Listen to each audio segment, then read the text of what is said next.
Hello, welcome to S P ಅಡುಗೆ ಮನೆ. ಇವತ್ತು ನುಗ್ಗೆ ಸೊಪ್ಪಲ್ಲಿ ಯಾವ ರೀತಿ ಪಲ್ಯ ಮಾಡೋದು ಅಂತ ನೋಡೋಣ.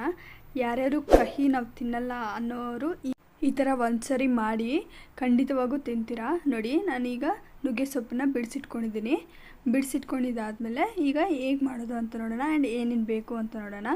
ಮೊದಲಿಗೆ ಈರುಳ್ಳಿ ಮತ್ತು ಮೆಣಸಿನ್ಕಾಯಿ, ಸಾಸಿವೆ ಮತ್ತು ಎಷ್ಟು ಬೇಕೋ ಅಷ್ಟು ಎಣ್ಣೆ ಮತ್ತು ರುಚಿಗೆ ತಕ್ಕಷ್ಟು ಉಪ್ಪು ಮತ್ತು ಇದಕ್ಕೆ ಮೊಟ್ಟೆ ಕೂಡ ಬೇಕಾಗುತ್ತೆ. ಸೊ ಹಸ್ಬೆಂಡ್ ತೊಗೊಂಬರ್ತೀನಿ ಅಂತ ಹೇಳಿದ್ರು, ಲೇಟ್ ಆಗಿಬಿಡುತ್ತೆ ಅಂತ ಹೇಳ್ಬಿಟ್ಟು ನಾನು ವಿಡಿಯೋ ಮಾಡ್ತಿದ್ದೀನಿ, ಆಮೇಲೆ ತೋರಿಸ್ತೀನಿ ಮೊಟ್ಟೆನ. ಸೊ ಈಗ ನೋಡಿ, ಒಂದು ಕುಕ್ಕರಲ್ಲಿ ಸೊಪ್ಪೆಲ್ಲ ಹಾಕಿ ಮತ್ತು ಎಷ್ಟು ಬೇಕೋ ಅಷ್ಟು ಉಪ್ಪು ಹಾಕ್ಕೊಳ್ಳಿ.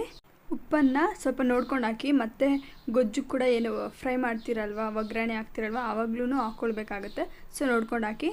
ಈಗ ಅದಕ್ಕೆ ಎಷ್ಟು ಬೇಕೋ ಅಷ್ಟು ನೀರು ಹಾಕ್ಕೊಂಡು ಇದನ್ನು 2 ವಿಷಿಲು ಕೂಗಿಸ್ಕೊಳ್ಳಿ. ಬೇಳೆ ಏನಾದರೂ ಹಾಕಿದ್ರೆ ನೀವು, ಇಲ್ಲಾಂದರೆ 1 ವಿಷಿಲ್ ಕೂಗಿಸ್ಕೊಳ್ಳಿ ಸಾಕು. ಏರೌಟ್ ಆಗೋವರೆಗೂ ಬಿಡಿ. ನೋಡಿ, ಈಗ ಏರೌಟ್ ಆಗಿ ತೆಗ್ದಿದ್ದೀನಿ, ಚೆನ್ನಾಗಿ ಬೆಂದಿದೆ.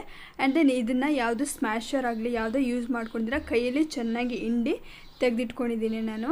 ಸ್ಮ್ಯಾಶರಲ್ಲಿ ಮಾಡಿದ್ರೆ ಅಷ್ಟೊಂದು ಚೆನ್ನಾಗಿ ನೀರೇನು ಹೋಗಲ್ಲ. ಸೊ ಹೇಗೆ ಮಾಡೋದಂತ ನೋಡೋಣ ಬನ್ನಿ. ಈಗ ಒಂದು ಬಾಣಲಿ ಕಾದಿದಾದ್ಮೇಲೆ ಎಣ್ಣೆ ಹಾಕ್ಕೊಳ್ಳಿ. ಎಣ್ಣೆ ಸ್ವಲ್ಪ ಕಾದಿದಾದ್ಮೇಲೆ ಸಾಸಿವೆ ಏನಿದೆ ಅಲ್ವಾ ಅದನ್ನು ಹಾಕ್ಕೊಂಡು ಮತ್ತು ಕರ್ಬೇವಿನ ಸೊಪ್ಪು ಹಾಕ್ಕೊಳ್ಳಿ. ಕರ್ಬೇವಿನ ಸೊಪ್ಪು ಹಾಕಿದ್ದಾದಮೇಲೆ ಈರುಳ್ಳಿ ಏನು ಹಚ್ಕೊಂಡಿದ್ದೀರ 2 ಈರುಳ್ಳಿ ಸಾಕಾಗುತ್ತೆ. ಇದಕ್ಕೆ ಚಿಕ್ಕದಾಗಿರೋದು 2 ಈರುಳ್ಳಿ ತೊಗೊಂಡಿದ್ದೀನಿ. ಮತ್ತು ಮೆಣಸಿನ್ಕಾಯಿ ಅದಕ್ಕೆ ಆ್ಯಡ್ ಮಾಡಿಕೊಂಡು ಚೆನ್ನಾಗಿ ಫ್ರೈ ಮಾಡ್ಕೊಳ್ಳಿ ಅದನ್ನು.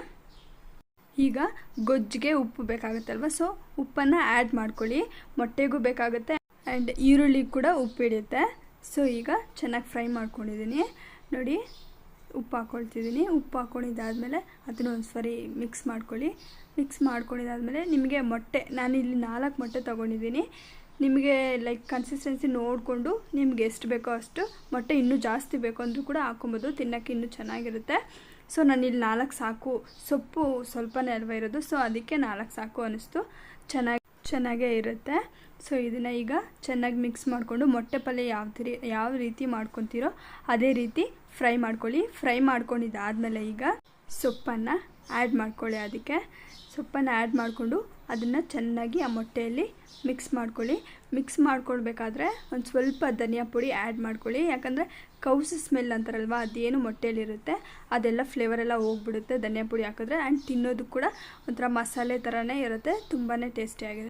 ಯಾರಿಗೆ ಬ್ಲಡ್ ಕಡಿಮೆ ಇರುತ್ತೋ ಅವರು ನುಗ್ಗೆ ಸೊಪ್ಪನ್ನು ತಿಂದರೆ ಬೇಗ ಬ್ಲಡ್ ಬರುತ್ತೆ, ಬಾಡಿಯಲ್ಲಿ ಬೇಗ ಇನ್ಕ್ರೀಸ್ ಆಗುತ್ತೆ. ಈ ಥರ ಒಂದ್ಸರಿ ಮಾಡಿ ನೋಡಿ, ತುಂಬಾ ಚೆನ್ನಾಗಿರುತ್ತೆ. And thank you for watching my video.